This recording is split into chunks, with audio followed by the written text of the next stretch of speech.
So today I want to break down everything that we learned from the Sen City Classic. And let's start off with everything related to Duelist. It seems that teams are fully embracing Neon, where she had a massive boost in her pick rate at 43%, followed by Jet and Raze. Of course, this is a very small sample size, but I think it's just a testament to how much teams are believing in this electric-based Filipina.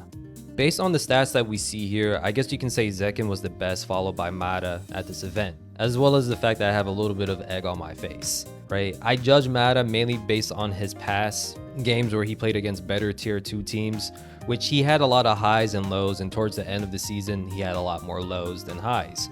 I guess maybe you can say Moist Shopify was holding him back a little bit, but if you pair him with some solid tier 1 teams, he can go far, you know?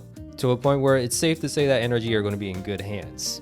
They didn't really have too much time together. I think FNS mentioned something about that this is basically like their first time together on stage, or not on stage, but like in this like in a tournament setting as a team. But now we talked about those who were good with Neon. Let's talk about the ones who aren't, you know? It looks like not everyone's going to be great on Neon, which shouldn't be surprised to most. Neon can be a very hard character to master, in my opinion, maybe even harder than Raze. And one example that we can look to is Oxy, where there were a few games where you can tell, oh yeah, Oxy on Neon might not make a lot of sense, right? And this could just come down to being comfortable on that agent. Not just for the Duelist, but for the team too. Because the way a team plays a Neon is going to be different than the way a team plays a Jet. And you got to realize as a group that both these agents have collective strengths and weaknesses.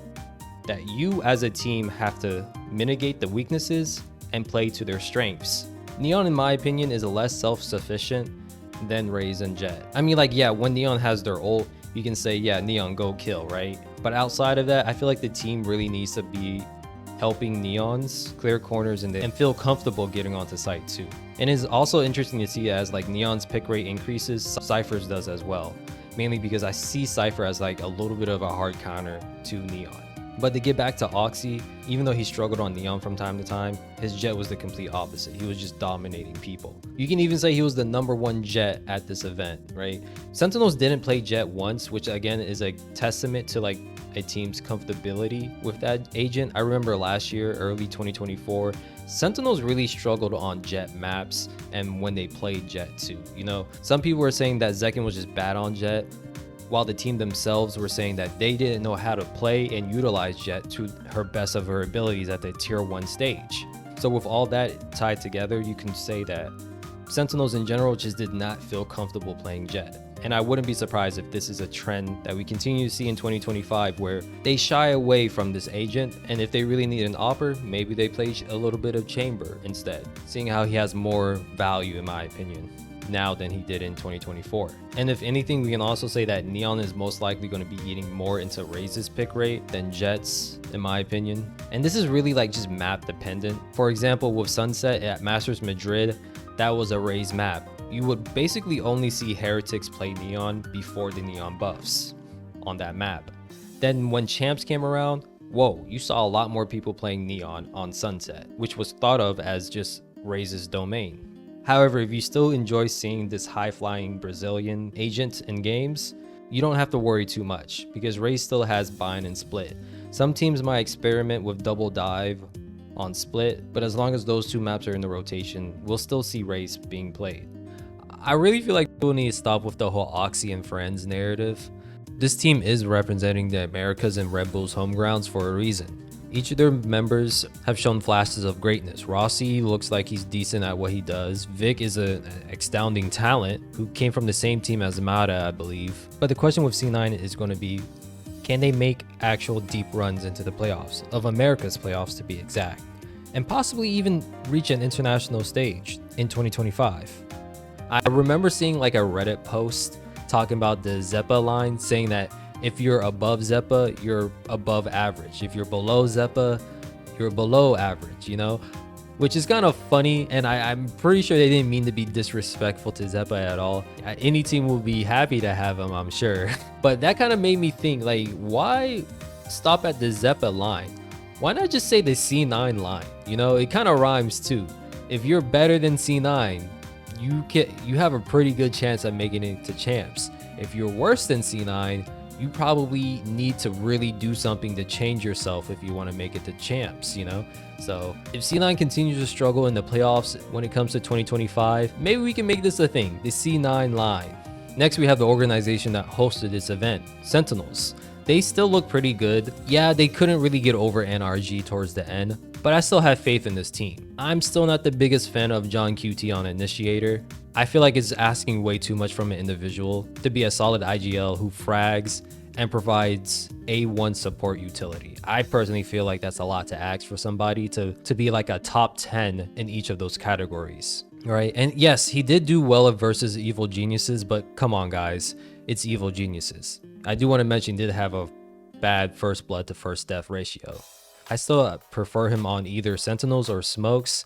And yeah, I know Bang is on Smokes. I mentioned in my previous video that double Smokes is still a thing. It's not a bad option, you know? They didn't play double Smokes once on Abyss. I feel like we're going to see a lot more of double controllers on Abyss, you know? Maybe have Zelsis play Initiator instead, you know? But of course, all of this is just my opinion. This is from a point of view of the outside looking in, a fan's point of view. Maybe internally, the players love the roles that they're playing, you know, and maybe they don't. If they don't, of course they should like speak up to the coach and voice their frustration if they feel they're frustrated on an agent. We don't really know what's going on when it comes to these role situations.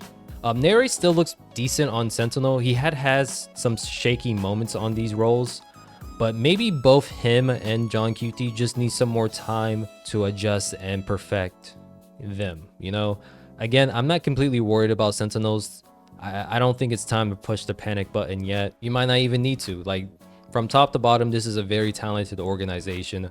In 2025, they should at least make it to one international event, the bare minimum. And if they continue to struggle in scrims, as well as like off-season tournaments, if they attend any more, I feel like maybe just revert the roles, you know? Send Neri back to Initiator and have John QT back on Sentinel. Which makes a lot of sense, seeing how like this team lost Tens, who was with Zekin a lot of the times when he came to like entering onto site. He was like considered their second fragger, their second heavy hitter behind Zekin. And I'm not too sure if Bang has really embraced that role as well as Tens did last season.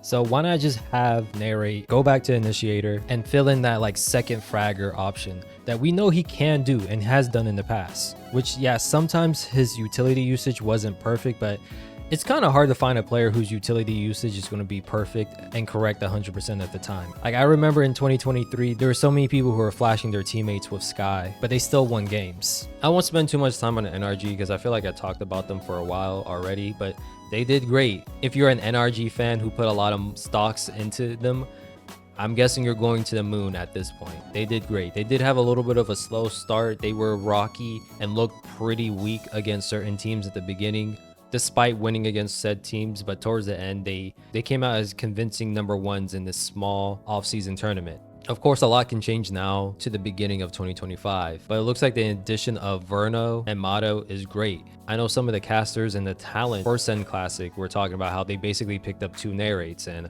from what we've seen, it looks like they did pick up 2 narrates. These tier 2 individuals are going to have a great showing in 2025. They still have Finesse, who's an excellent IGL.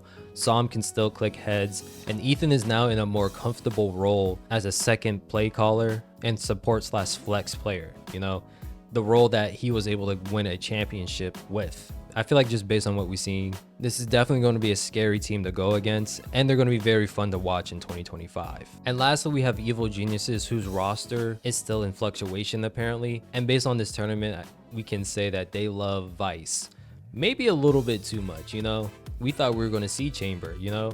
Everybody wanted to see Chamber. Everybody but Ye himself. Which is, you know what, fair enough. He doesn't want to have those one-trick allegations tied to him. He wants to show out to the world probably that he can play multiple agents. He has a diverse cast, which, again, fair. I am kind of surprised as a whole, though, no one at this event played ISO or Chamber at all.